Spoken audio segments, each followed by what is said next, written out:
கண்ணியத்திற்குரிய அல்லாஹ் நல்லடியார்களே,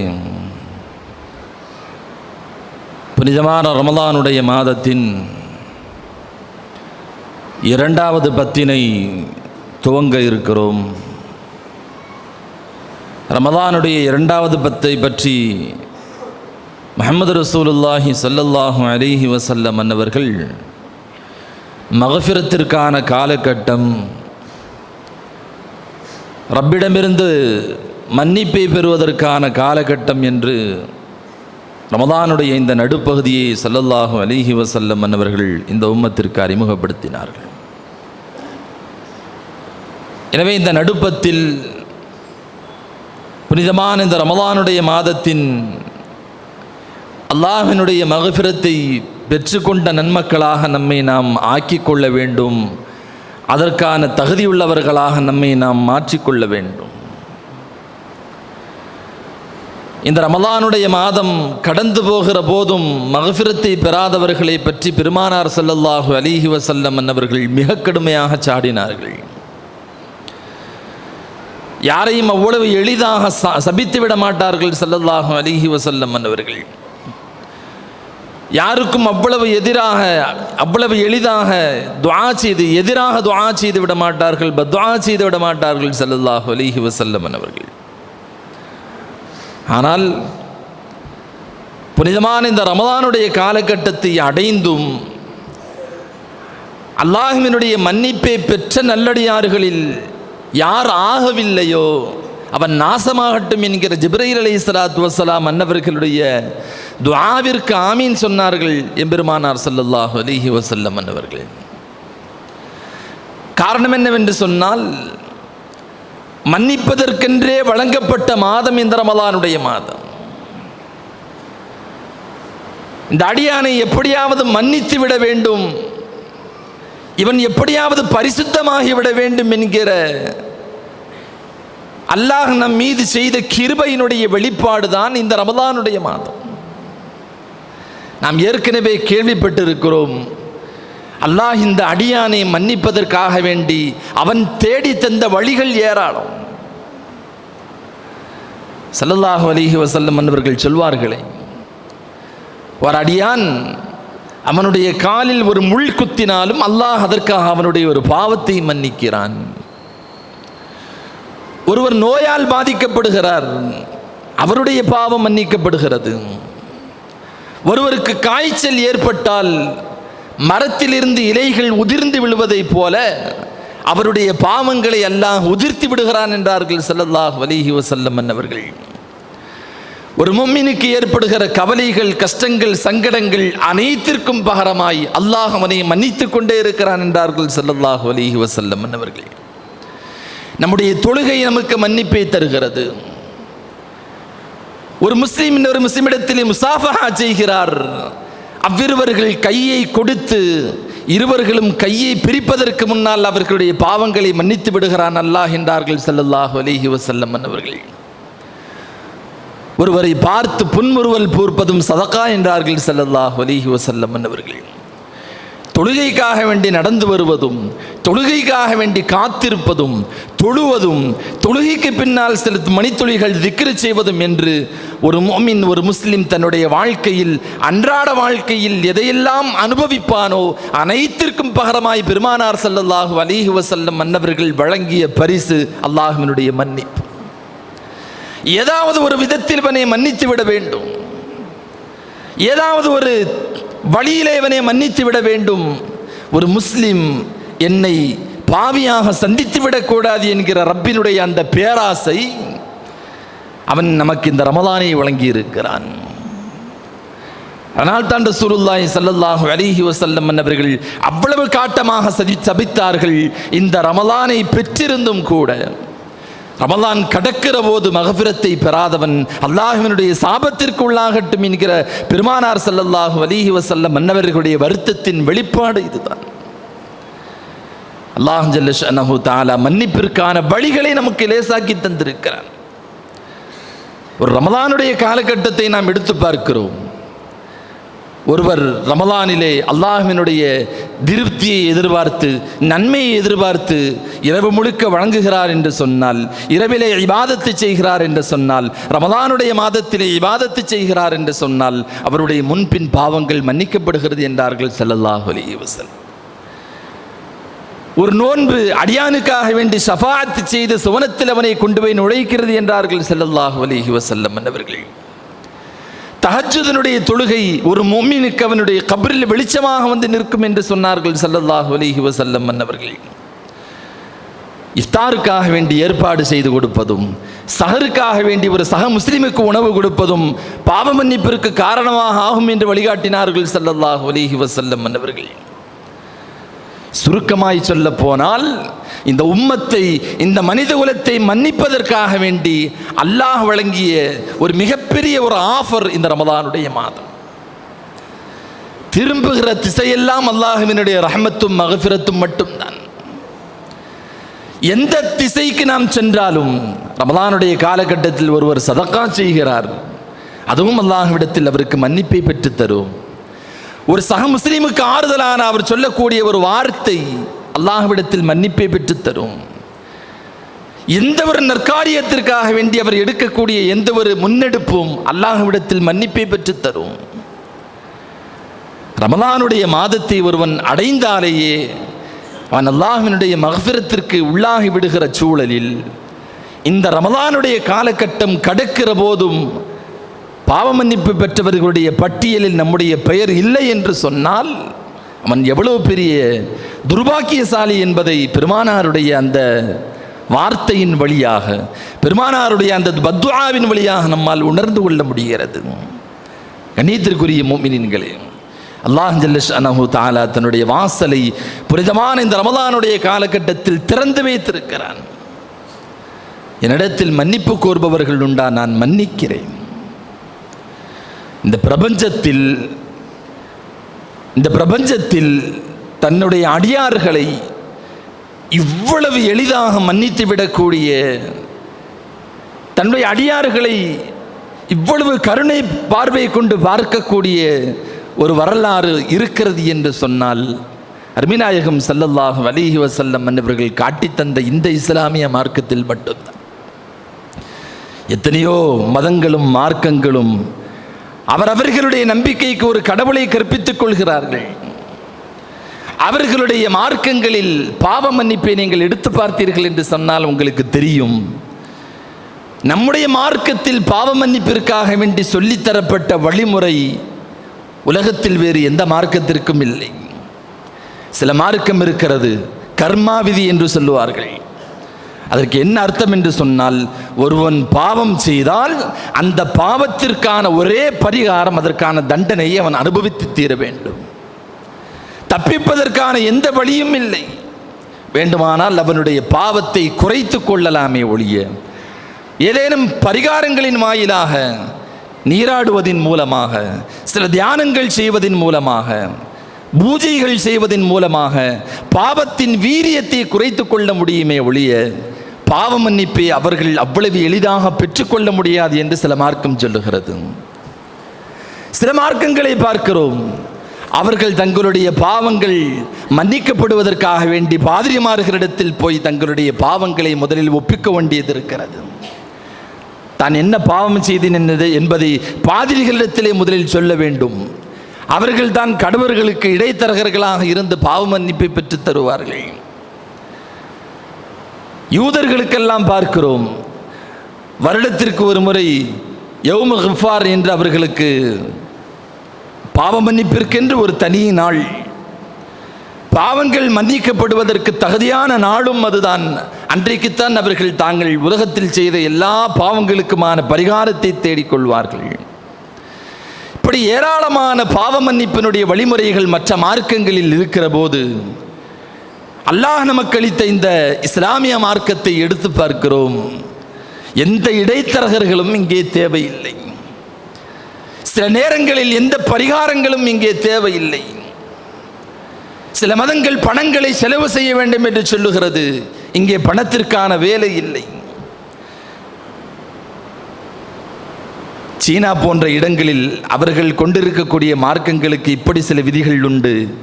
சிறிய பாவமாக இருந்தால் குறைந்த விலைக்கு ஒரு சீட்டை வாங்கி எரித்து விடுவார்கள். கொஞ்சம் பெரும்பாவமாக இருந்தால் அதற்கு ஒரு தனி துண்டு சீட்டு கடைகளிலே விற்கப்படும். கொஞ்சம் கூடுதலான பொருளாதாரத்தை செலவு செய்து அவர்கள் அந்த சீட்டை வாங்கி எரித்து விட்டால் பாவம் கழிந்து விடும். ஆனால் இந்த உலகத்தில் நீ நடந்தாலும் உனக்கு பாவம் மன்னிப்பு, உன்னுடைய காலில் முள்குத்தினாலும் உனக்கு பாவம் மன்னிப்பு, நீ சங்கடப்பட்டாலும் உனக்கு பாவம் மன்னிப்பு, நீ தர்மம் செய்தாலும் உனக்கு பாவம் மன்னிப்பு, நீ சிரித்தாலும் உனக்கு பாவம் மன்னிப்பு, நீ அல்லாஹ்வை நினைத்து பார்த்தாலும் உனக்கு பாவம் மன்னிப்பு என்று பாவ மன்னிப்புக்கான வழிகளை மிக மிக லேசாக்கி தந்த ஒரே மார்க்கம் இந்த இஸ்லாமிய மார்க்கம் மட்டும்தான். எந்த இடைத்தரகர்களும் தேவையில்லை. ரப்பிடத்திலே அவன் கையேந்த வேண்டும் என்பது கூட அவசியம் இல்லை. தன் பாவத்தை நினைத்து வருந்தி ரப்பை அவன் நினைத்து பார்த்து விட்டான் என்று சொன்னால் உடனடியாக அல்லாஹ் அவனை மன்னித்து விடுகிறான். அருமைநாயகம் ஸல்லல்லாஹு அலைஹி வஸல்லம் அவர்கள் சொன்னார்கள், ஒரு அடியான் ஒரு பாவம் செய்கிறான், செய்துவிட்டு அல்லாஹ்விடத்தில் ரப்பே நான் இந்த பாவத்தை செய்து விட்டேன், என்னை மன்னித்து விடு என்று புலம்புகிறான். மலக்குமார்களிடத்தில் அல்லாஹ் சொல்லுகிறான், இவன் ஒரு பாவத்தை செய்துவிட்டு அதை மன்னிப்பு கேட்டால் மன்னிப்பதற்கென்று ஒரு ரப்பு இருக்கிறான் என்பதை அவன் விளங்கி கொண்டதின் காரணத்தினால் தான் என்னிடத்தில் மன்னிப்பு கேட்கிறான், நான் அவனை மன்னித்து விட்டேன், சாட்சியாக இருங்கள் என்று அல்லாஹ் சொல்லுகிறான். சில காலங்கள் கழித்து மீண்டும் அவன் பாவம் செய்கிறான், மீண்டும் அல்லாஹ்விடத்திலே மன்னிப்பு கேட்கிறான். அல்லாஹ் முன்பு சொன்னதை போல மலக்குமார்களிடத்திலே அதே போல சொல்லுகிறான். அவனுடைய பாவத்தை அல்லாஹ் மன்னித்து விடுகிறான். மூன்றாவது முறையும் அவன் பாவம் செய்கிறான், அல்லாஹ்விடத்திலே மன்னிப்பு கேட்கிறான். முன்பு சொன்னது போலவே அல்லாஹ் சொல்லி அவனுடைய பாவங்களை மன்னித்து விடுகிறான். மீண்டும் சில காலங்கள் கழித்து நான்காவது முறையும் பாவம் செய்கிறான். பெருமானார் ஸல்லல்லாஹு அலைஹி வஸல்லம் மன்னவர்கள் சொல்லுவார்கள், அல்லாஹ் சொல்லுகிறான், என்னுடைய அடியான் அவன் எத்தனை முறை பாவம் செய்தாலும் சரி என்னிடத்தில் மன்னிப்பு கேட்கும் காலமெல்லாம் நான் அவனை மன்னித்து கொண்டே இருப்பேன். மனிதர்களை போன்ற அல்ல. ஒரு தடவை விட்டு விடுவார்கள், இரண்டாவது தடவை அதட்டி விட்டு விடுவார்கள், மூன்றாவது தடவை தன்னை விட்டும் அவர்களை தூரமாக்கி விடுவார்கள். அல்லாஹ் ஜல்ல ஷஅனஹு தஆலா ஒரு அடியான் எத்தனை முறை அவனிடத்தில் பாவ மன்னிப்பு கேட்காலும் அல்லாஹ் மன்னிப்பதற்கு தயாராக இருக்கிறான். ஹதீஸ் குத்ஸியிலே பெருமானார் ஸல்லல்லாஹு அலைஹி வஸல்லம் அவர்கள் இன்னொரு செய்தியும் சொல்லுவார்கள். அல்லாஹ் அடியானை பார்த்து சொல்லுகிறான், ஆதமுடைய மகனே நீ என்னை ஆதரவு வைத்து என்னை நம்பி நீ என்னிடத்தில் வானத்தின் முகடுகளை முட்டுகிற அளவிற்கு பாவத்தோடு நீ வந்தாலும் எனக்கு நீ ஷிர்க் செய்யாத காலமெல்லாம் எனக்கு அது ஒரு விஷயமே அல்ல. நான் அந்த பாவங்களை பொருட்படுத்த மாட்டேன், அந்த பாவங்களை நான் கண்டுகொள்ள மாட்டேன். எனக்கு நீ ஷிர்க் செய்யாமல் இருக்க வேண்டும், இணை வைக்காமல் இருக்க வேண்டும். நீ இணை வைக்காத காலமெல்லாம் உலகம் முழுக்க நீ பாவத்தோடு என்னிடத்தில் வந்தாலும் நான் உலகம் முழுக்க மன்னிப்போடு உன்னிடத்தில் வருவேன் என்று அல்லாஹ் சுப்ஹானஹு தஆலா சொன்ன வார்த்தையை அருமைநாயகம் ஸல்லல்லாஹு அலைஹி வஸல்லம் அவர்கள் இந்த உம்மத்திற்கு உணர்த்தி தருவார்கள். கண்ணியத்திற்குரியவர்களே, எவ்வளவு பாசமும் நேசமும் மிக்கவன்! 70 தாயை விட இந்த உம்மத்தின் மீது, இந்த மனித குலத்தின் மீது, இந்த படைப்பின் மீது அளவிலா அன்பு கொண்டவன் அல்லாஹ் சுப்ஹானஹு தஆலா என்று ஸல்லல்லாஹு அலைஹி வஸல்லம் அவர்கள் சொன்னார்களே, அதனுடைய வெளிப்பாடுகள். ஹதீஸிலே ஒரு செய்தி வருகிறது, கியாமத்துடைய நாளில் அல்லாஹ் ஜல்ல ஷஅனஹு தஆலா ஒரு அடியானை அழைத்து அவனுடைய நன்மை தீமைகளை எல்லாம் கணக்கு போட்டுவிட்டு அவனை நரகத்திற்கு இழுத்துச் செல்லுங்கள் என்று சொல்லிவிடுவான். அவர் நரகத்திற்கு இழுத்துச் செல்லப்படுவார். போகிற போது ஒரு பாதி தூரத்தை கடந்தவுடன் அவன் அல்லாஹ்வை திரும்பி பார்க்கிறான். மீண்டும் தன்னுடைய முகத்தை திருப்பி விட்டு நரகத்தை நோக்கி நடக்கிறான். ஒரு 3/4 வாசி தூரம் சென்றதற்கு பின்னால் மீண்டும் அல்லாஹ்வை திரும்பி பார்க்கிறான். நரகத்திற்கு நெருக்கமாய் கொண்டு சென்றதற்கு பின்னால் அந்த அடியானை அழைத்து வாருங்கள் என்று அல்லாஹ் சொல்லுவான். அடியான் அழைத்து வரப்படுவான். அல்லாஹ் கேட்பான், 2 முறை திரும்பி பார்த்ததற்கான காரணம் என்ன? ரப்பே, முதல் முறை பாதி தூரம் கடந்து சென்றதற்கு பின்னால் வமன் யக்ஃபிரு ذுனூப இல்லல்லாஹ், இந்த உலகத்தில் அல்லாஹ்வை தவிர்த்து வேறு யார் பாவத்தை மன்னிக்க முடியும்? அவன்தானே பாவத்தை மன்னிக்க முடியும் என்கிற அந்த குர்ஆனுடைய வசனம் எனக்கு நினைவுக்கு வந்தது. எனவே நீ என்னை மன்னித்து விடுவாயோ என்கிற ஆசையில் நான் திரும்பி பார்த்தேன்.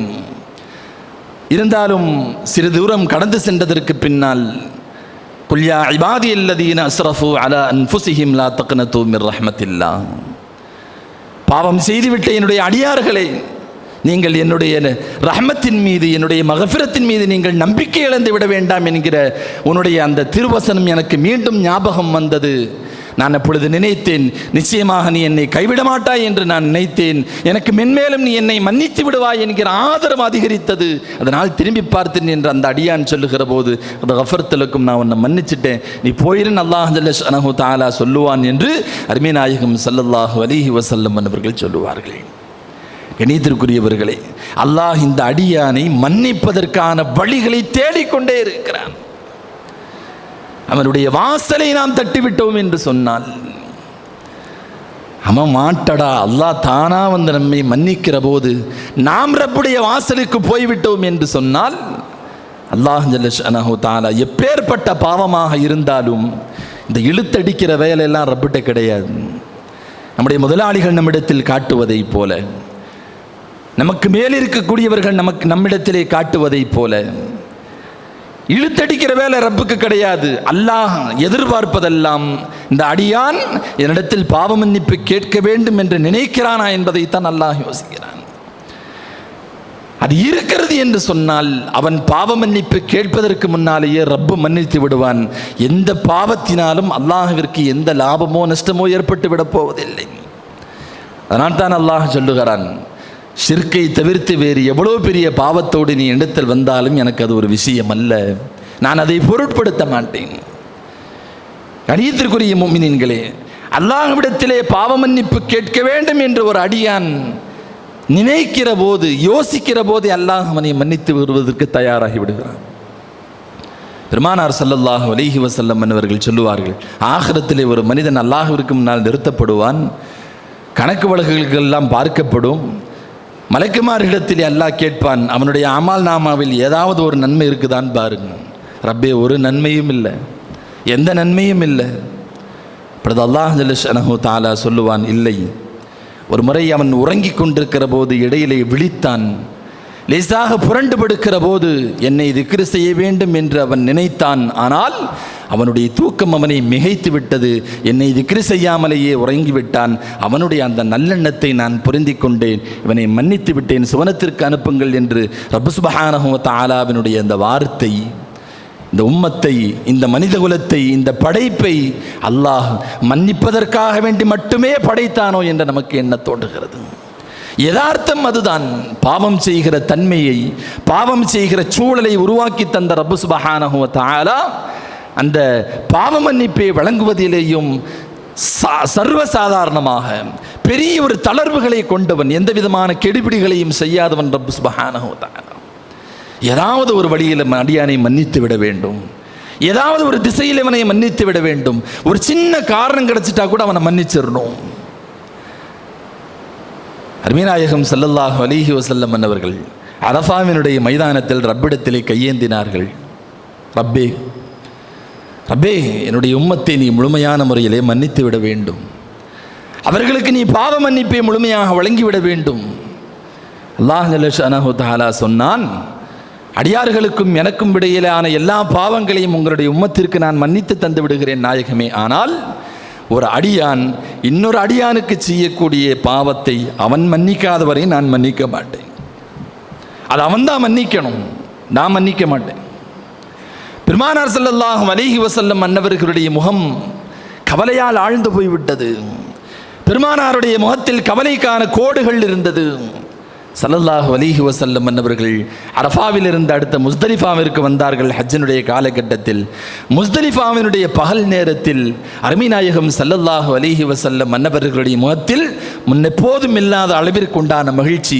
அபூபக்கர் சித்திக் ரலியல்லாஹு அன்ஹு, ஹதரத் உமர் ரலியல்லாஹு அன்ஹு பெருமானாரிடத்திலே வந்து கேட்பார்கள், நாயகமே, எங்களுடைய தாயும் தந்தையும் தங்களுக்கு அர்ப்பணமாகட்டும், தங்களை அல்லாஹ் தஆலா எல்லா காலங்களிலேயும் மகிழ்ச்சியாக ஆக்கி வைப்பானாக.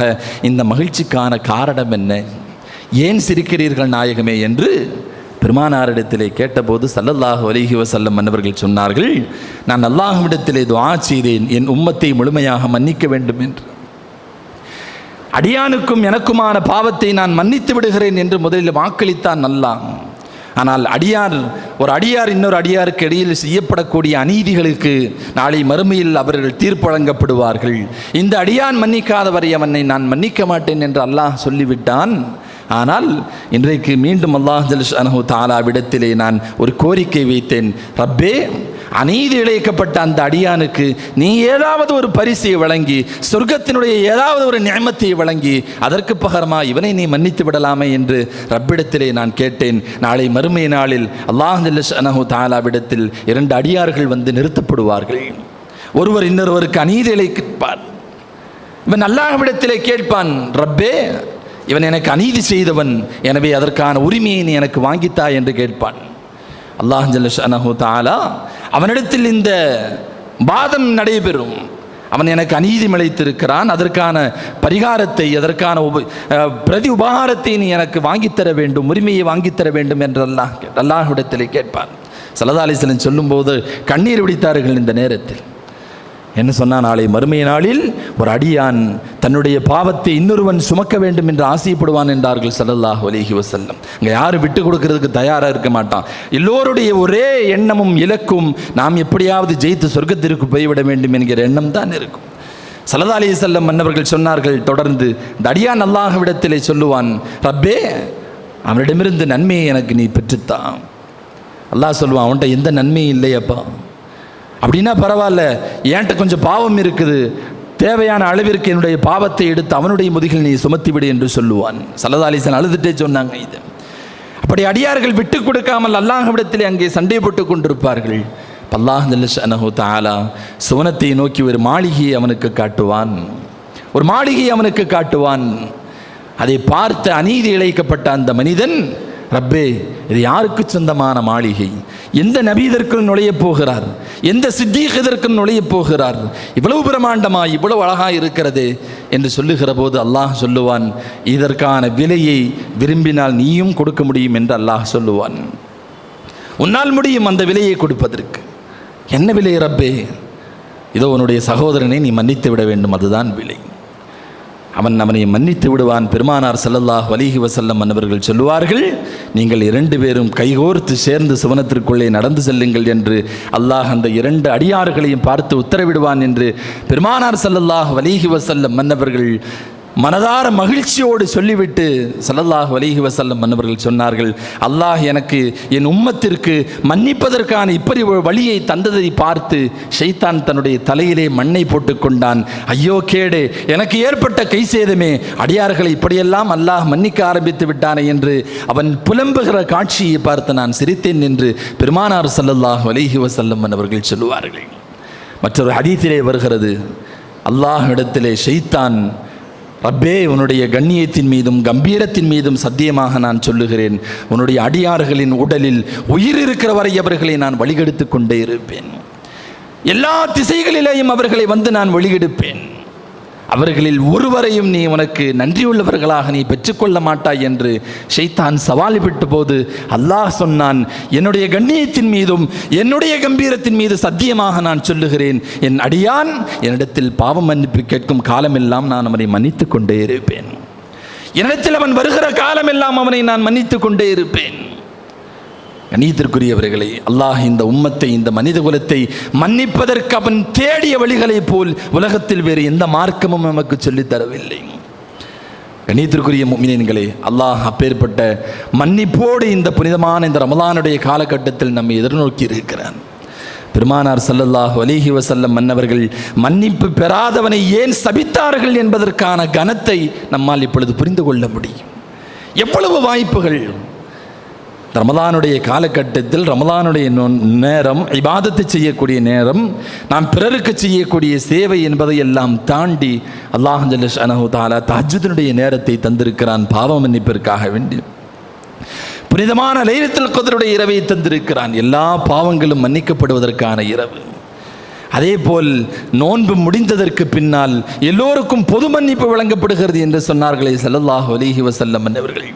நோன்பு எனக்குரியது, அதற்கு நான் தான் கூலி, சில ஹதீசுகளில் அதற்கு நானே கூலி கொடுப்பேன் என்று அல்லாஹ் சொன்னானே. இவ்வளவு உயரிய விஷயங்களும் அம்சங்களும் நிறைந்திருக்கக்கூடிய இந்த ரமலான் நம்மை கடந்து போகிற போதும் நாம் பழையதை போல் பாவச்சுமைகளை சுமந்து கொண்டு மன்னிப்பு பெறாத மனிதர்களாக இந்த உலகத்தில் நடமாடிக்கொண்டிருக்கிறோம் என்று சொன்னால் ஸல்லல்லாஹு அலைஹி வஸல்லம் அன்னவர்களுடைய பத்ஆ நியாயமானதா இல்லை? அல்லாஹ் எவ்வளவு வழிகளை நமக்கு தந்திருக்கிறான். நான் ஏற்கனவே சொன்னதை போல் இந்த ரமலான் அல்லாஹ் நமக்கு வழங்கிய ஒரு காம்போ ஆஃபர் என்று சொல்லலாம். ஒரு பெரிய தள்ளுபடிக்கான காலகட்டம் இது. நம்முடைய பாவமூட்டைகள் அனைத்தையும் ஒரே சமயத்தில் ஒரே வினாடியில் இறக்கி வைப்பதற்கான வாய்ப்புகளை இந்த ரமலானில் அல்லாஹ் தந்திருக்கிறான். ரமல் என்று சொன்னாலேயே கரிக்குதல் என்று பொருள், எரிக்குதல் என்று பொருள். இந்த மாதத்தில் அல்லாஹ் தன் அடியார்களுடைய எல்லா பாவங்களையும் கரித்து எரித்து பாவச்சுமைகளை விட்டும் அவர்களை பரிசுத்தப்படுத்துகிறான் என்கிற காரணத்தினால்தான் இந்த மாதத்திற்கு ரமலான் என்ற பெயர் வந்தது என்று மார்க்க அறிஞர்கள் சொல்லுவார்கள்.